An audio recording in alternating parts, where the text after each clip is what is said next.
here with David Studinski. You're the NYC Pride March director. So tell us about, well, first of all, Happy Pride. Happy Pride to you. Yes. Pride. Thank you guys for being here. Thank you so much for having us. being here. What a gorgeous day. This is so amazing. It's perfect. And I'm so happy that we're able to bring this to the whole world today.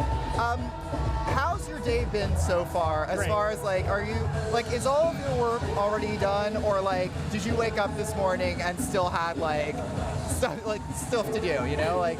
No, we have a tremendous team of volunteers who have been working on this year-round, and an amazing team that I have backing us up today, who are spread out across this route right now, taking care of things, so I can be here with you guys. And I mean, nearly 300, 400 volunteers who are helping us put on this event today. So, I mean, our day is far from over. We'll continue on until probably 6:15, 6:30 tonight along this route, until our final group marches off. Wow. And can you tell us what goes into planning this event?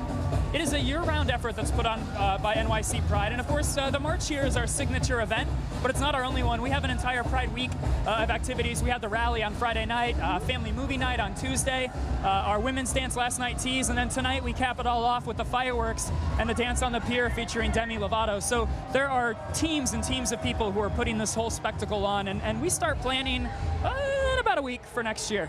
So you get a week off. I get a week off, maybe. Okay. So July 4th, I always joke, July 4th is like my Pride weekend because I'm so busy here making sure everybody else enjoys theirs. And how long have you been doing this? How long have you been planning This these? is my 4th year here with NYC Pride. It's my 5th Pride. I came back in 2008 when I was pretty fresh out of the closet, actually, and we were still way up at 59th Street at the time doing the whole thing. And then I joined in 2011, came in as a volunteer, and next thing I know, here it is, 2014, and I'm March director. Does it get easier? I'll tell you next year after my first year, but I will say that it's been great getting to know so many people. So many of my dear friends are a part of this organization, and they're not all LGBT. Some of my closest friends are straight allies who help out with this, and I think that's one of the amazing things about this, was it brings people together, as we see today with 2 million people surrounding us. Yeah. And what do you hope that people take away from the NYC Pride March? Well, the key thing for the march is awareness. You know, we are still having a march. It's not a parade, and you know, that's because there are still struggles going on. We've been very fortunate here in New York City, but you know, across the nation, just my home state of Indiana, just this week, having finally some major progress back home for some of my LGBT friends. So we still have a long way to go here, let alone the rest of the world where oppression is even you know, more rampant. So you know, as we say, we will continue fighting. We will continue marching until equality is served the world over. And that's why this year's theme is "We have won when we're one."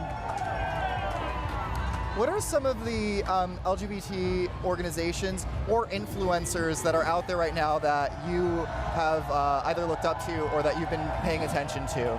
Well, you know, I think the biggest thing, when we think back to our Grand Marshal planning that we started to do last September, last August, we knew that coming off the heels of such major victories with equality for gay, lesbians, and bisexuals, there were other places that we needed to look. You know, bisexuals still, you know, we need to do a lot to support them, and our transgender friends as well, you know, making huge strides this year. Laverne Cox, an amazing, amazing person, so sweet, so happy to have her. On the cover of Time. Yeah, on the cover of Time. That's insane.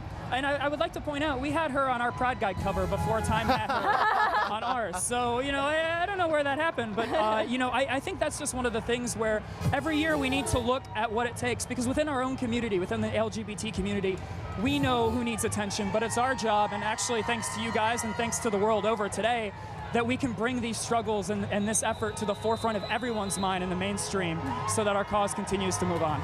And if somebody wants to get involved in the cause, if they want to get involved in the LGBT community to support them, do you have any advice? You know, the best thing to do is know when you're ready. You know, if you're still questioning, if you're still waiting to come out, it's okay. You don't need to rush that. Be comfortable with yourself before you're ready to jump onto a, you know, a route like this. And for me, it's only been a matter of maybe 8 or 9 years, really, since I really fully came out. But you know, once you're ready to make that movement, start small. You know, work with some of the organizations out there who are helping LGBT youth and question youth, like the Trevor Project. You know, work your way up to an event like this with NYC Pride or your local Pride. But more importantly, just be yourself every day. Be proud of who you are, and then it's Pride every single day of the year. What's the one thing you're most proud of from the past year?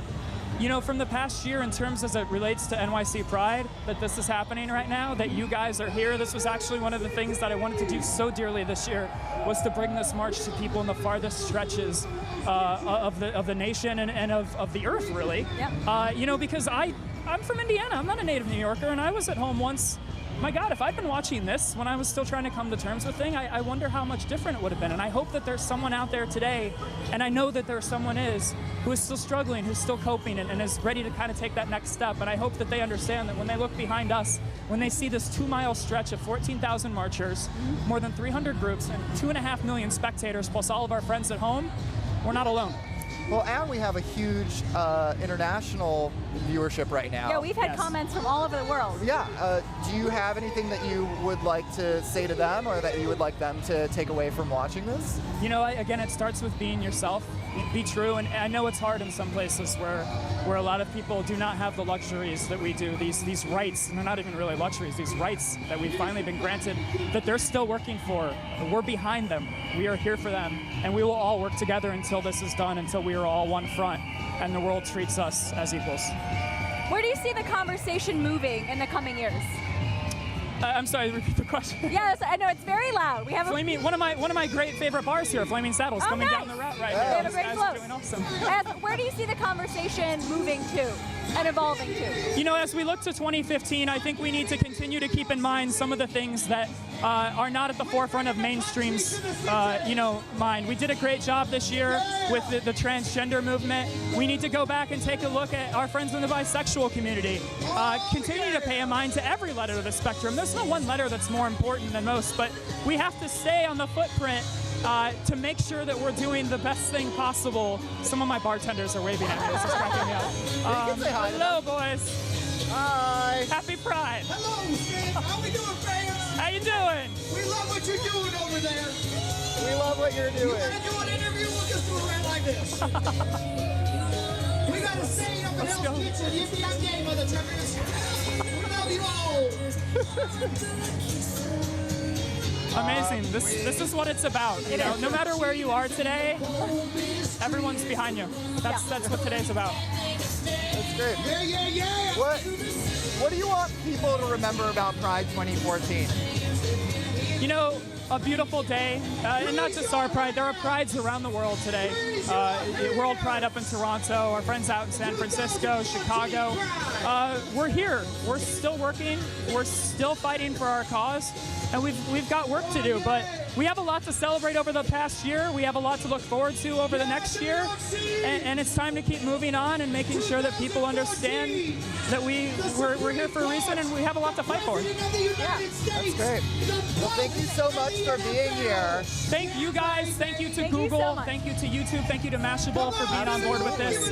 It is so great to have you behind us and with the LGBT cause. We really appreciate it. Absolutely. It's great to Thank you, guys. meet you. And go home tonight and get some sleep. I will do, you know, I'm going out to visit Demi on the pier tonight. Oh, okay. Well, that's much cooler than going home and going to sleep. But cool. Well, enjoy the rest of your day. Thank you so much for joining us. Thank you. And I guess we're going to check out some more of the parade, or the march. Thank you.